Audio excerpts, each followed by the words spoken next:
Silvio Santos nunca foi muito fã de futebol, mas quando ele decidiu com o SBT investir, causou barulho.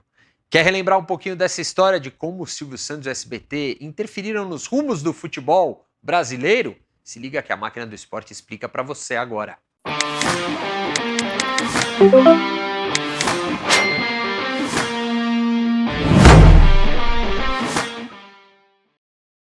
Salve, salve galera, eu sou o Eric Betting, esse é o seu Máquina Explica, sempre com curiosidades, bastidores, enfim, falando sobre os negócios do esporte no Brasil e no mundo e tentando trazer um pouquinho uma visão mais especial sobre alguns fatos que você já vivenciou no teu dia a dia na prática do esporte, não acompanhar o esporte e que a gente explica para você. Hoje eu vou contar um pouquinho sobre a relação do Silvio Santos com o futebol brasileiro. Silvio Santos foi o maior apresentador da história da televisão brasileira, um grande comunicador e que sempre se manteve meio à margem do futebol. O futebol não era muito o negócio dele, não. Ele, aliás, nem gostava de ver o SBT, que era o grande canal de TV que foi criado por ele, investindo nas transmissões de futebol, investindo no esporte como parte da grade de programação da emissora. Só que quando o Silvio Santos decidiu se meter com o futebol, ele causou algumas revoluções no nosso mercado. A primeira delas não tem nada a ver com o dia a dia do jogo, mas Silvio Santos criou aquela marchinha carnavalesca dizendo que, doutor, eu não me engano, meu coração é corintiano. Ele que não era corintiano, mas sabia como ninguém criar boas sacadas para entreter o público, especialmente o público mais popular do Brasil. Quando ele criou essa marchinha, ele ganhou grande sucesso e popularizou a marchinha carnavalesca, que é usada pela torcida do Corinthians e até por outras torcidas em tons mais pejorativos. Mas o fato é que, a partir dali, a canção de Silvio Santos passou a ser usada como uma bandeira, um ícone ali da torcida do Corinthians. Depois, quando vem ali para os anos 80 e principalmente os anos 90, o SBT passou a tentar flertar com o futebol. Transmitiu Copas do Mundo quando numa época em que todo mundo transmitia a Copa do Mundo nos anos 80, 82, 86, 90 e até 94 o SBT transmitiu a Copa do Mundo. Fez sucesso, se você for lembrar, o amarelinho que comemorava os gols do Brasil nas transmissões dos Jogos do Brasil. Depois disso, ainda em 94, o SBT fechou um acordo com a CBF para transmitir a até então relegada Copa do Brasil. A Copa do Brasil não era vista como um grande torneio pelos clubes, não. Quase todos jogavam com o time reserva ou sem levar tão a sério o torneio. O que aconteceu? Em 95, primeiro ano que o SBT foi transmitir a Copa do Brasil, o Corinthians despontou e foi campeão sobre o Grêmio. O jogo decisivo, o Corinthians ganhou com o gol de Marcelinho Carioca lá no Estádio Olímpico, foi transmitido para a SBT e foi, naquele momento, a maior audiência da história do canal, com mais de 54 pontos na medição do Ibope, na região de São Paulo. Foi a primeira vez que o Silvio Santos liderou com folga sobre a Globo uma transmissão, um momento de transmissão do SBT. E aquilo acendeu uma luzinha boa, verde ali, no caso, para o Silvio Santos, falou, opa, dá para investir nisso daqui. Só que aquele grande sucesso do primeiro ano da Copa do Brasil não se repetiu nos anos seguintes, a ponto de, em 97, a Copa do Brasil ser interrompida a transmissão de alguns jogos no intervalo e entrar o programa do Ratinho, que esse sim estava começando a crescer e ser grande sucesso de audiência. Silvio Santos, para variar, não querendo que o futebol manchasse, se a gente pode dizer assim, a tradição da grade do SBT e o tipo de público com quem ele falava, porque o futebol trazia um novo público para dentro do canal. Silvio Santos era muito focado na dona de casa de baixa renda e com isso o futebol acabava atrapalhando. Bom, só que ao fazer essa transmissão da Copa do Brasil primeiro, ele alavancou a Copa do Brasil junto com a CBF, que se tornou um torneio que passou a ser desejado pelos clubes brasileiros e pela torcida, só que ao mesmo tempo, ao interromper as transmissões no meio, ele fez com que a Globo ganhasse um baita argumento para passar em 98 a ser a detentora exclusiva dos direitos de transmissão da Copa do Brasil, mudando radicalmente até o próprio panorama das transmissões esportivas no país, graças também a esse descaso, a esse desleixo do SBT com a transmissão. Nesse mesmo ano, de 97, o SBT tentou criar uma Copa dos Campeões brasileiros, né, times brasileiros campeões de Libertadores antigas. Foi um torneio que durou 2 anos, não foi para frente.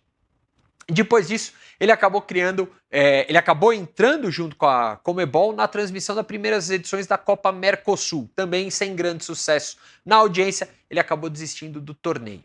O SBT volta a ser protagonista em 2001, não tanto por querer, mas aceitando o jogo como foi jogado.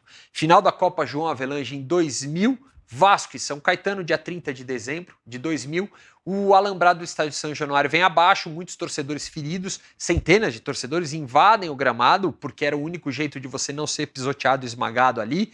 Foi uma tragédia muito grande que só não foi maior graças a essa queda do alambrado.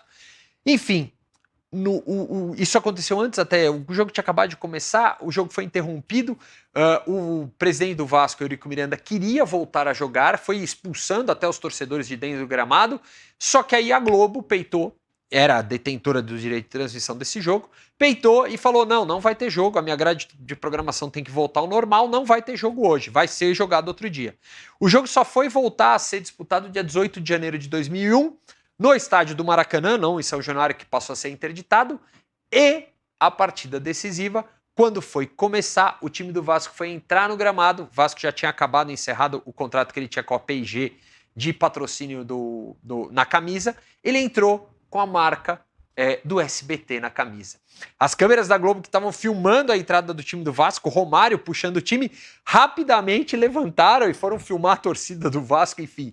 A gente viu aquele jogo sem olhar a camisa do Vasco de perto, porque a Globo não queria mostrar o logo do SBT. Diz o SBT que não teve nada a ver com isso, que foi uma decisão tomada pelo Eurico Miranda, ele que quis fazer, mas o fato é que isso até mudou legislação no país. Depois disso, em 2001 ainda veio uma mudança na Lei Pelé pela Lei Maguito Vilela e a Globo pressionou bastante e desde então é proibida qualquer propaganda de empresas de mídia em camisas de times de futebol e times que disputam competições esportivas profissionais no país, ou seja, vôlei, basquete e tudo mais. Isso foi feito para que simplesmente não pudesse haver novamente esse risco de uma publicidade às avessas que envolvia o SBT, querendo ou não, o Silvio Santos. Depois, em 2003, foi o último grande momento, ainda quando o Silvio Santos dirigia o SBT, que o canal tentou se lançar novamente às transmissões do futebol. Desde 97, os preços das transmissões vinham aumentando bastante. Em 2003, o SBT fechou um acordo, fim de 2002, com a Federação Paulista de Futebol para voltar a transmitir o Campeonato Paulista. Era um acordo que previa exclusividade.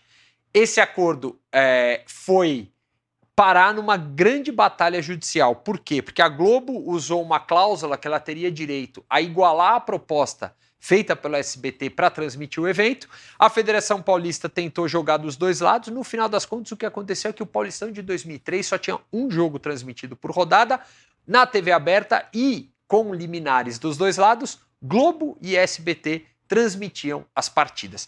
Foi um caos durante 3 meses ali da disputa do campeonato. O Santos e o Robinho Diego eram o grande astro desse torneio, mas cada hora era um jogo transmitido na TV. E no final das contas, a briga se desenrolou na justiça e continuou por vários anos, e o SBT decidiu pular fora, não sem antes tentar causar outro estrago com a Globo, que foi entrar na disputa pelos direitos de transmissão do Brasileirão em 2003. O SBT chegou, fez proposta, mas no final das contas a Globo levou a melhor, pagando quase 3 vezes mais do que ela pagava no contrato anterior. Só serviu essa entrada do SBT, só serviu para aumentar os valores.